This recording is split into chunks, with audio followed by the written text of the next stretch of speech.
investigating this shooting as an act of domestic terrorism and a hate crime targeting Catholics. President Trump signed a proclamation yesterday following his call with the governor of Minnesota, Tim Walz, acknowledging the victims and their families and directing flags to be flown at half-mast. President Trump and the First Lady encouraged the entire nation to join all of us in praying for the victims and their families as they face unimaginable grief and loss. The White House and the FBI will continue to provide further updates as they become available. I also have a quick scheduling announcement for you today. The President will travel to New York City on September 22nd to address the United Nations General Assembly on Tuesday, September 23rd.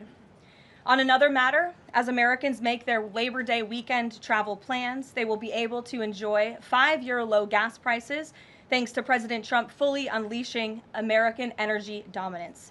President Trump ended Joe Biden's Green New Scam policies and is delivering on his promise to make America affordable again.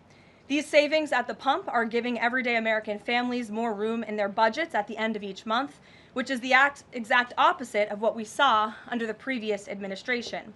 And as we commemorate Labor Day this year, we finally have a president who fights and delivers for the American worker every single day. President Trump believes that American workers are the heart and soul of our economy and our national identity, which is why he's championed an agenda that puts them first always. For decades, the hardworking men and women of our country who built the greatest nation in world history were sold out by selfish, greedy, short-sighted globalists who put our country on a path to economic and cultural ruin.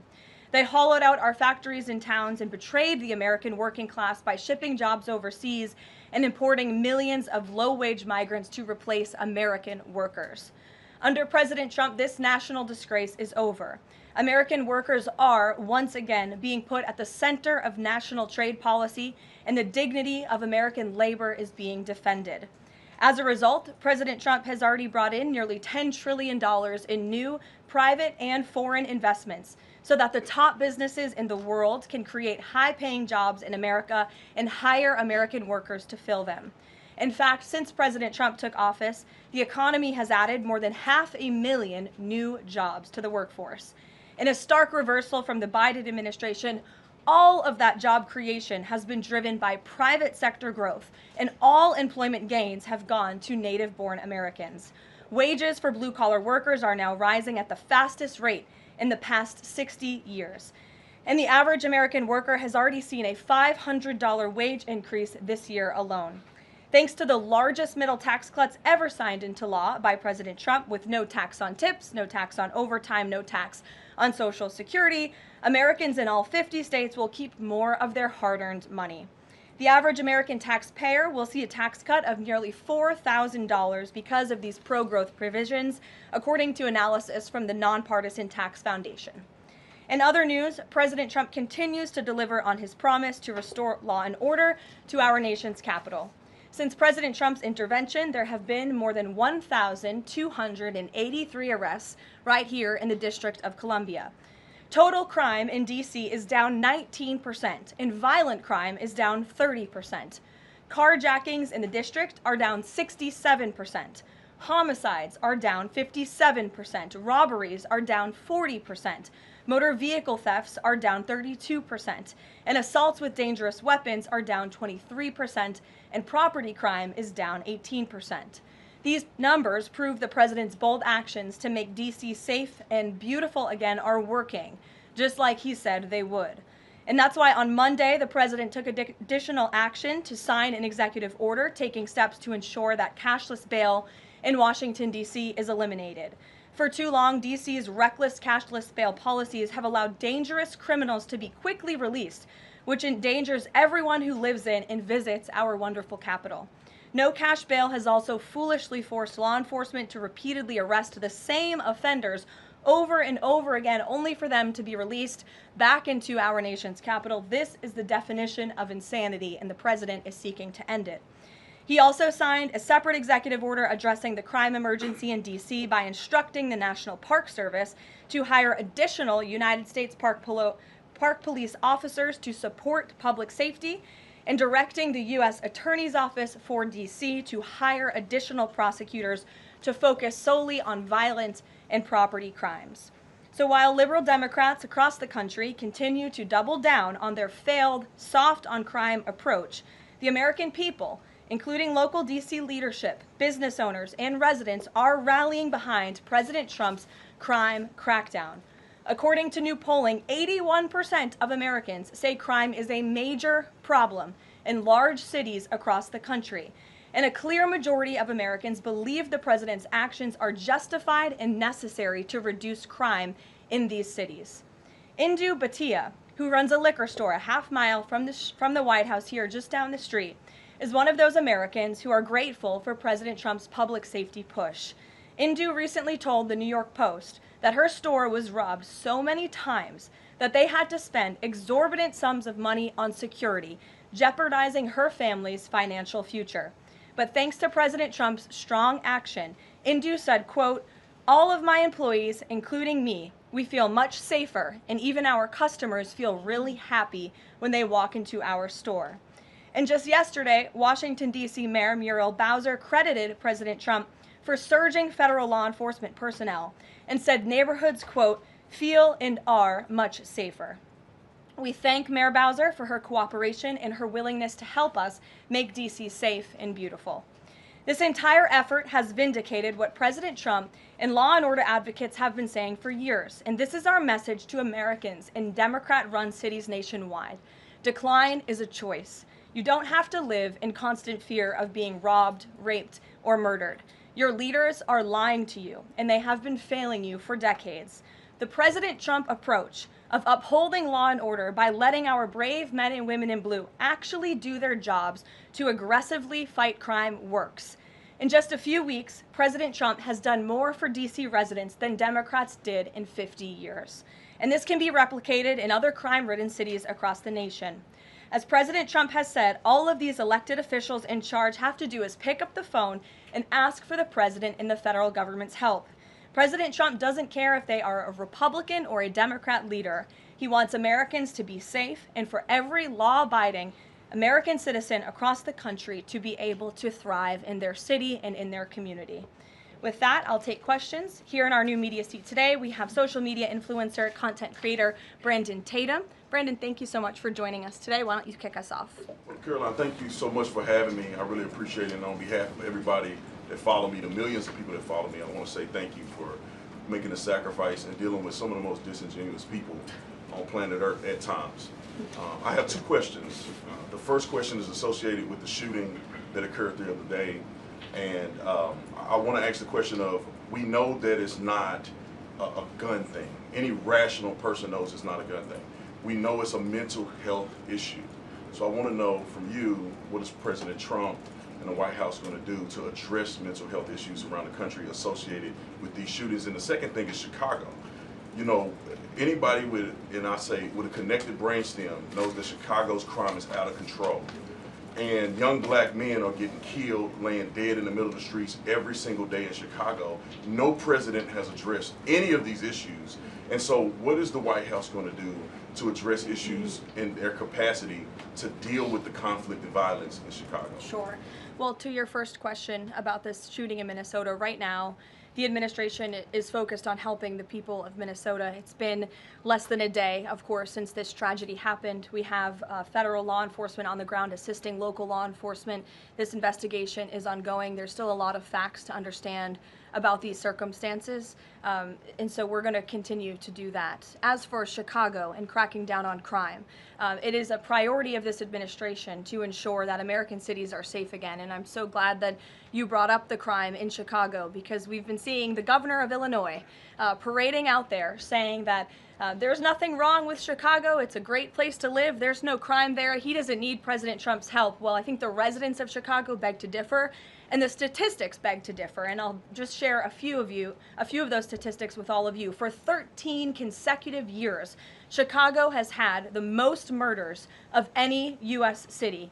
This is J.B. Pritzker's legacy, by the way. For 7 consecutive years, Chicago has had the highest murder rate among U.S. cities with more than 1 million people.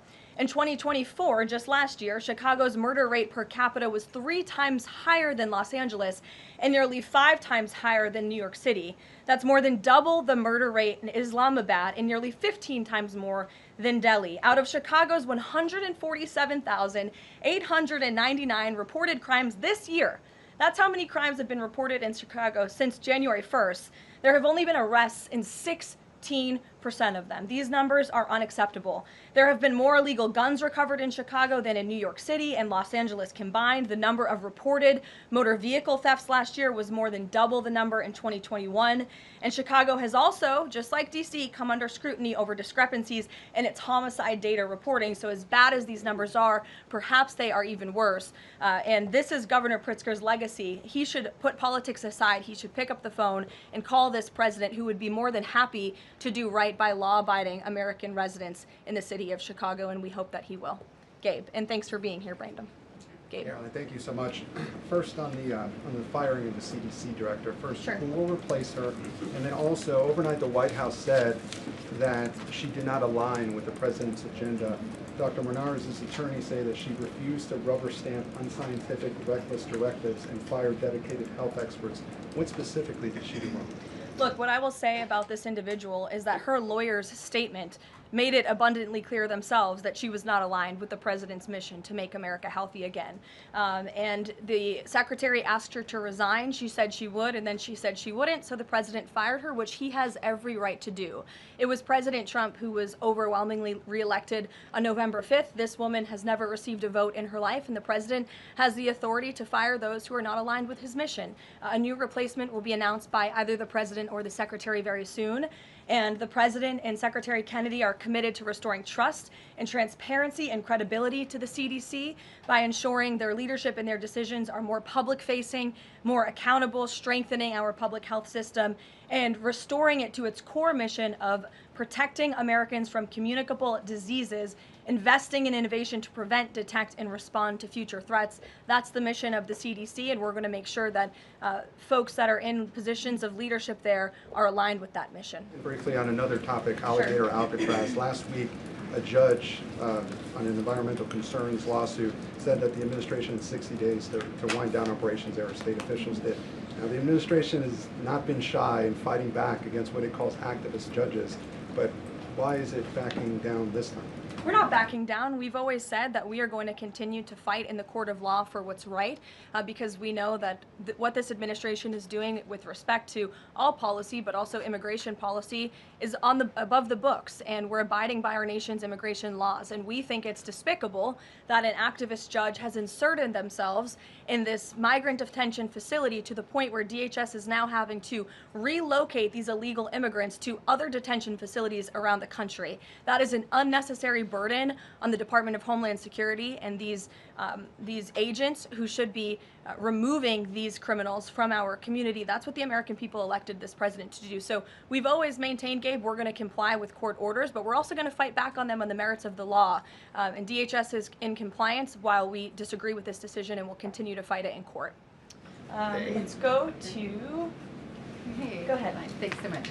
So just following up on the CDC firing, Sure.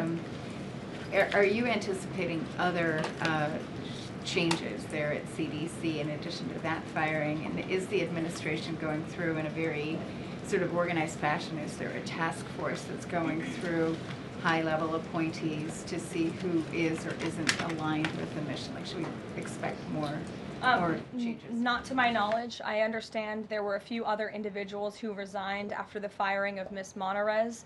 One of those individuals wrote in his departure statement that he identifies pregnant women as pregnant people. So that's not someone who we want in this administration anyway. So if people are not aligned with the president's vision and the secretary's vision to make our country healthy again, then we will gladly show them the door. Karoline, can I just follow up on... Go to the back. Thank Yes. you, Karoline. Go behind you, Andrew. Go ahead. Oh, thank you, Karoline.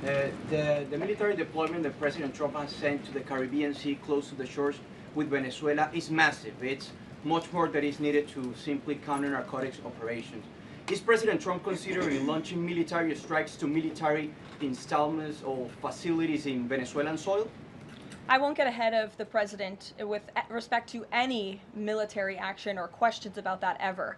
But what I will tell you is that many Caribbean nations and many nations in the region have applauded the administration's counter-drug operations and efforts, and the president is prepared to use every element of American power to stop drugs from flooding into our country and to bring those responsible to justice. And as I've said from this podium before, the Maduro regime is not the legitimate government of Venezuela.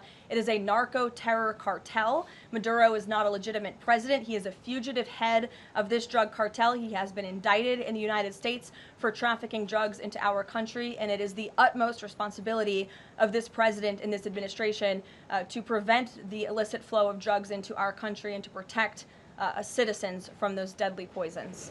Reagan. Thanks, Caroline. I have two questions for you. Sure. Democrats, including former White House Press Secretary Jen Psaki and Minneapolis Mayor Jacob Frey, attacked prayer and pushed gun control in the aftermath of yesterday's shooting. What's the White House's response to their comments? Yes, I saw the comments of my predecessor, Ms. Psaki, and frankly, I think they're incredibly insensitive and disrespectful to the tens of millions of Americans of faith across this country who believe in the power of prayer, who believe that prayer works, and who believe that in a time of mourning like this, when beautiful young children were killed while praying in a church, it's utterly disrespectful to deride the power of prayer in this country, and it's disrespectful to the millions of Americans of faith. And I would encourage Ms. Psaki to pray for these families themselves who need it right now more than ever. My second question for you is that there have been media outlets who have glazed over the fact that the shooter was confused in their gender identity. Does the administration believe that this element needs to be investigated in the shooting? All of the elements are being investigated in the shooting, absolutely. Which is why part of the reason the FBI director came out and immediately confirmed that facet of the investigation. John. Thanks a lot, Caroline. Two questions on two separate issues. First of all, the drone and missile strikes that took place overnight in Ukraine. General Keith Kellogg, the president's special envoy, has described these attacks as egregious. Do you agree with that description, and do you view President Putin as an impediment to getting peace between these two countries? Well, it's not about if I agree, it's about what the president thinks, and I know what the president thinks because I talked to him about this. He was not happy about this news, but he was also not surprised. These are two countries that have been at war for a very long time. Russia launched this attack on Kyiv, and likewise, Ukraine recently dealt a blow to Russia's oil refineries. They have taken out, as a matter of fact, 20% of Russia's oil refinery capacity over the course of their attacks throughout the month of August. So the president is continuing to watch this intently, and this killing, unfortunately, will continue as long as the war continues, which is why the president wants it to end. And that's why he's worked harder than anyone to end this war, which would have never started if he were president. But perhaps both sides of this war are not ready to end it themselves. The president wants it to end, but the leaders of these two countries need it to end and want it to end, must want it to end as well. And I think the president will make some additional statements on this later. My second question has to do with, Carrie. I just had one more, if I may. It has to do with the president's intention to remove Lisa Cook as a member of the Federal Reserve Board. He is going or acting upon allegations that have been made by Trump administration official Bill Pulte. These are just allegations. She hasn't been convicted yet of any crime. Is the administration opposed to allowing Ms. Cook to have due process, to challenge what has been alleged against her? I believe she is challenging it. I believe she just filed a lawsuit today, and Mr. Pulte has deferred those allegations over to the Department of Justice to investigate them.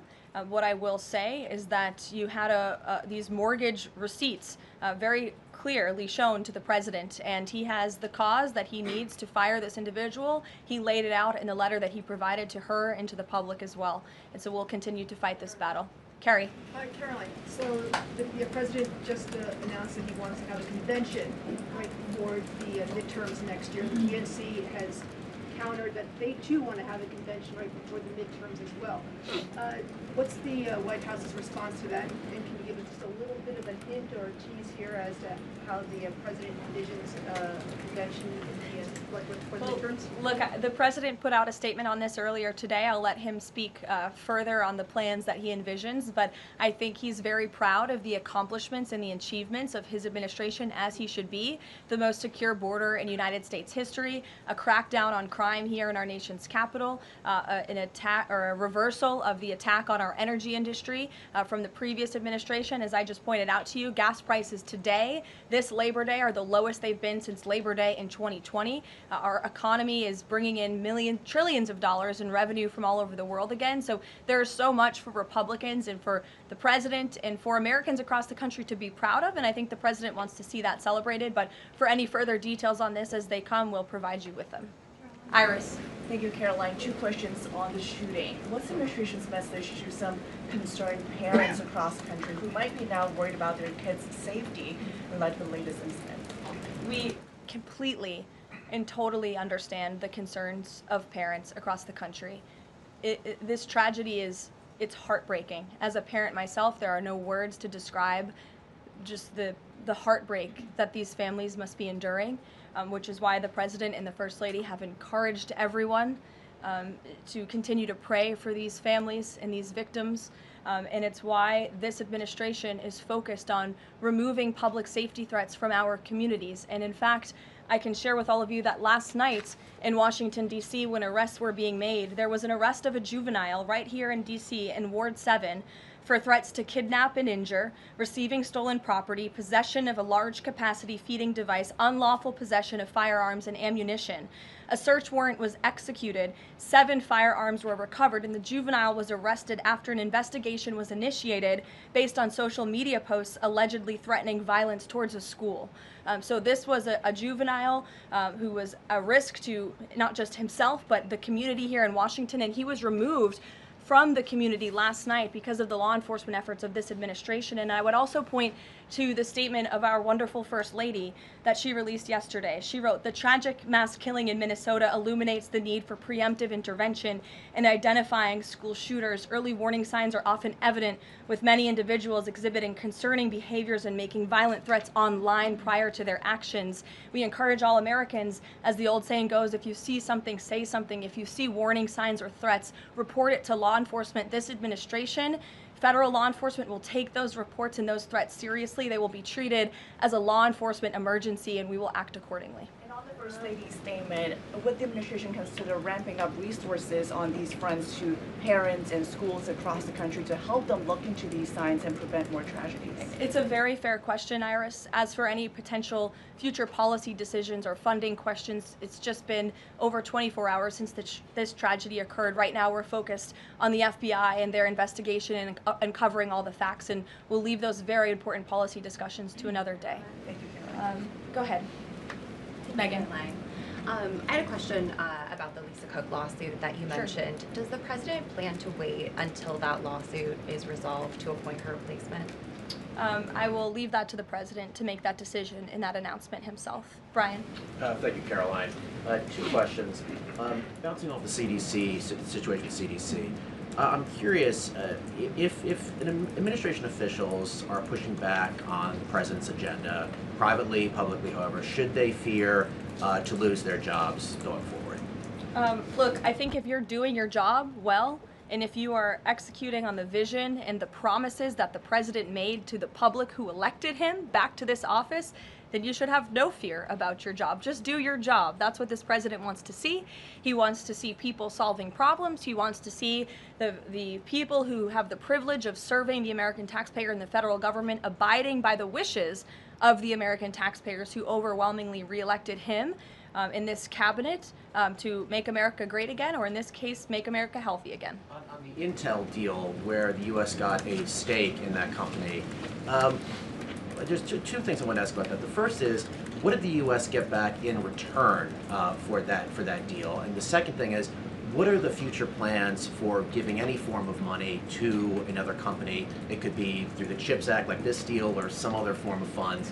What are the plans there by this White House administration? Well, look, as you know, Brian, very well, because you cover it often, the Intel deal is still being ironed out by the Department of Commerce. The T's are still being crossed, the I's are still being dotted. These it's very much still under discussion. But the president's thinking, I can share with you, is certainly to ensure that the United States government is making our country wealthy again and is benefiting from some of these deals. And it's a creative solution. I know it's outside the box thinking, which is uncommon in this city, but it's something that he proposed and something that the Secretary of Commerce is working on putting into action. Mary. Thanks, Caroline. I have a couple questions on the shooting yesterday. The first one, this is the second shooting involving a trans-identifying shooter who specifically targeted Christians and Catholic kids. What kind of consequences do the gender-affirming therapists, doctors, or even the parents of these shooters face after these types of shootings? Well, as for the parents and potential therapists in this case, again, all of that is still currently being investigated by the FBI. I know the Secretary of Health and Human Services this morning said that HHS is investigating perhaps links between some of these drugs and these prescription drugs that some of these minors may be taking and an increase in violence. And obviously we have mental health problems in this country that this administration and Secretary Kennedy will continue to speak out about in the work that we're doing to solve it. Thank you. And just to follow up, I've seen a lot of calls for action, among these lawmakers saying that we shouldn't just be praying. One that I've seen on the right actually is calls for the FBI to institute a new class of domestic terrorism that involves trans ideology. Is that something that the administration would support? I would have to check with the appropriate people on that. Daniel. Thank you, Caroline. We saw some new revised economic data come out today showing the U.S. economy grew at a 3.3% clip, largely buoyed by a surge in capex.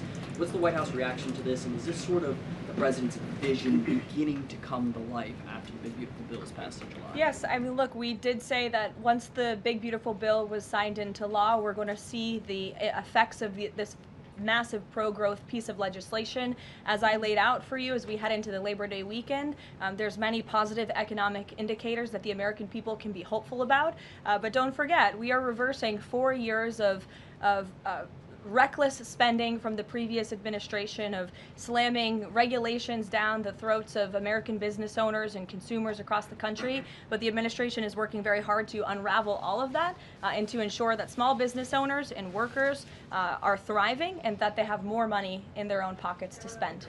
Thank you. Thanks so much, Caroline.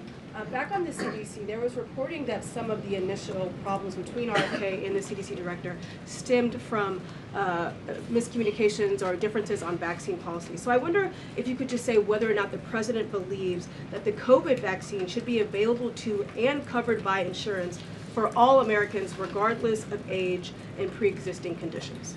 What I will tell you is that the FDA recently revoked the emergency use authorizations for 3 COVID vaccinations while simultaneously greenlighting 4 new COVID-19 vaccines with 2025 and 2026 formulas.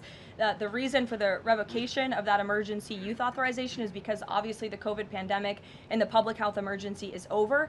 But just to correct the record, because there's been a lot of misinformation on this, the FDA's decision does not affect the availability of COVID vaccines for Americans who want them. We believe in individual choice. That's a promise both the president and the secretary have made, and it's a promise they have now delivered on. Question, if I could, Caroline. Second question, if I could. Sorry.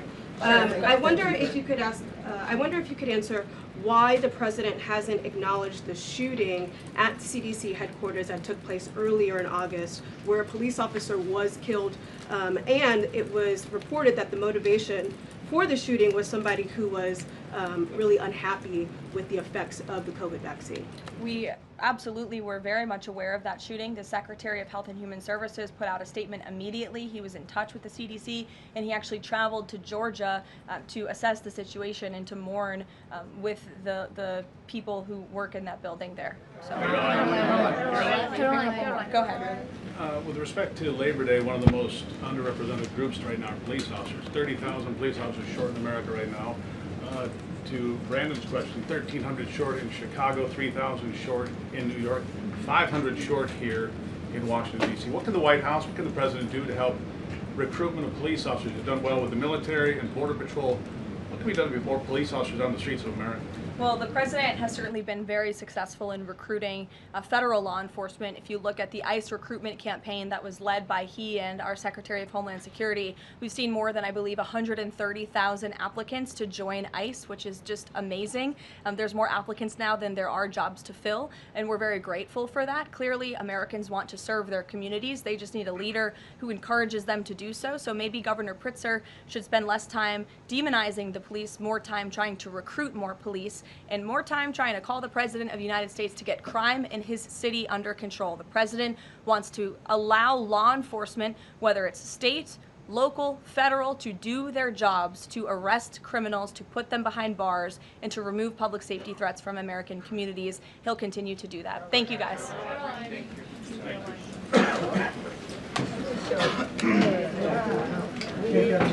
How many